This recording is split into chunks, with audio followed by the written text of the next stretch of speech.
कक्षा तक पढ़ेंगे और आपके हमेशा हिंदी या अंग्रेजी में ऐसे लिखना या निबंध लिखना आता ही आता है। जब भी हिंदी की परीक्षा होती है या इंग्लिश की परीक्षा होती है तो किसी न किसी टॉपिक पे निबंध लिखना होता है। आपका एग्ज़ाम हुआ, आपको किसी टॉपिक में निबंध लिखने के लिए बोला गया, आपकी कॉपियाँ चेक हुई और 10 नंबर का एक निबंध का टॉपिक था, लेकिन सबके 10 में से 10 नहीं आते। किसी के 5, किसी के 6, किसी के 7, किसी के 2। इसका कोई कारण बताएगा? क्या कारण है कि मार्किंग किसी की कम होती है, किसी की ज़्यादा होती है? आपके किसी के 10 में से 10 आ गए, किसी के 7 आ गए, किसी के 6 आ गए। ऐसा क्यों होता है जबकि निबंध तो सबने लिखा है? ये सारे कारण आपको अगर जानकारी में है तो इट मीन्स आपको भाषा के कौशल का अनुभव है, आप भाषा कौशल को जानते हैं।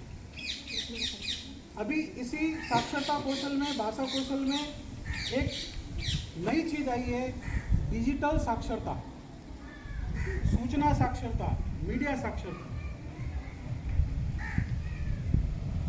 आपको अगर गाय के ऊपर निबंध लिखने के लिए बोला गया है और किसी ने सीधा स्टार्ट कर दिया कि गाय के 4 पैर होते हैं, 2 सींग होते हैं, गाय दूध देती है, गाय हमारी माता है, गाय चारा खाती है, उसने भी तो निबंध लिखा है। और एक दूसरे स्टूडेंट ने प्रभावशाली ढंग से निबंध लिखा है और उसने लिखा है कि प्राचीन काल से ही हमारे भारत देश में गाय को पूजा जा रहा है, गाय का हम माता स्वरूप मानते हैं, गाय में देवी देवताओं का वास होता है। फिर उसने गाय से हमें क्या क्या फायदे हैं, ये सारी चीज़ें बताई, तो उसके 10 में से 10 मार्क्स आए। और बाकी जिसने सीधा सा लिखा कि साहब गाय के 2 सींग होते हैं, गाय के 4 थन होते हैं, गाय के 4 पैर होते हैं, उसको 5 नंबर मिले। क्यों मिले? इसका मतलब समझ में आया?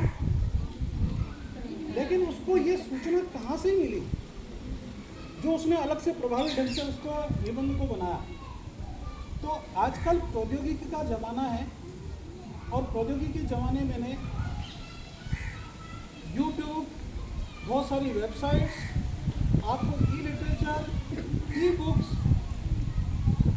फेसबुक, व्हाट्सएप, इनके जरिए बहुत संवाद करने के लिए आपको मिलता है।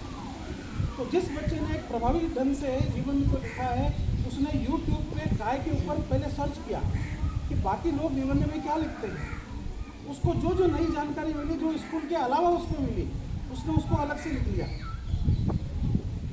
उसने वेबसाइट देखी जहाँ पे उसको उस गाय के ऊपर निबंध का और लिटरेचर मिला और उसमें से अच्छे अच्छे पॉइंट निकाल लिए और उस सूचना साक्षरता को यूज करते हुए उसने 10वीं की परीक्षा में बहुत अच्छा निबंध लिखा और उसको 10 में से 10 मार्क्स।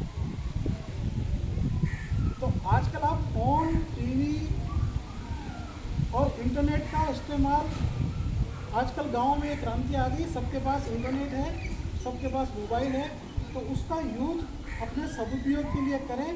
जितना टॉपिक आपको क्लास में पढ़ाए जाते हैं, किसी भी सब्जेक्ट का, चाहे सामाजिक ज्ञान का हो, चाहे विज्ञान का हो, वो हर टॉपिक आपको यूट्यूब पे पढ़ाते हुए, टीचर पढ़ाते हुए आपको मिलेगा। तो किसी दिन स्कूल से एब्सेंट भी हो गए तो आपने क्लास 7 फलाना टॉपिक अगर आपने सर्च किया तो उसका पूरा का पूरा वीडियो आपको यूट्यूब पर मिल जाएगा। आपने गूगल के ऊपर अपने टॉपिक का नाम लिखा तो उसके बारे में आपको बहुत सारी जानकारी मिल जाएगी। तो कई बार अगर आप स्कूल में अनुपस्थित हो तो भी इस डिजिटल साक्षरता को यूज़ करते हुए अपने क्लास का अध्ययन आप कर सकते हैं। ठीक है, आज के लिए इतना।